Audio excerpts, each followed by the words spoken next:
होळी आता पेटवून झालेली आहे. वाईट विचार त्याच्यामध्ये दडून बसवून झालेले आहेत आणि आता धुळवट कोकणामध्ये सुरू होईल.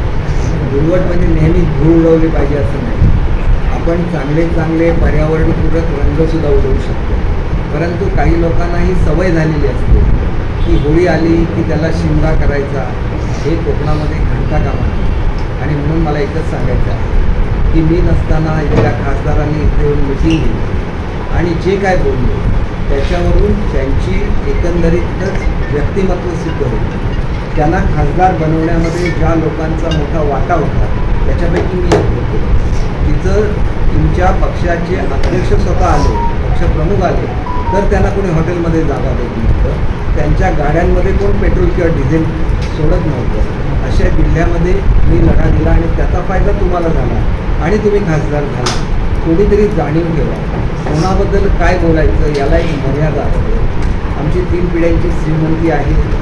पवारसाहेबांशी मी नेहमीच माझे चांगले संबंध राहिले आणि तुम्हाला मी एक गोष्ट निश्चितपणे सांगतो की माझे पवारसाहेबांशी एवढे चांगले संबंध होते की आजपर्यंत सिल्वर ओकला जाताना मला कधी अपॉइंटमेंट लागली नाही. सर ते किती घाईत असले तर मला फक्त एवढंच सांगायचं की तू वेळ घेऊन आला असतं तर मी तुला अधिकचा वेळ देऊ शकलो असतो. हे मातोश्रीवर कधीही घडत नव्हतं. तरी पण अशा पवारसाहेबांची साथ सोडताना मला निश्चितपणे वाईट वाटलं असेल. एक गोष्ट लक्षात घेतली पाहिजे की ज्या वेळेला माझा संघर्ष चालू होता त्यावेळेला मी शांतपणे घरी बसून होतो. मी कोणाच्याही विरोधात प्रचार करत नव्हतो.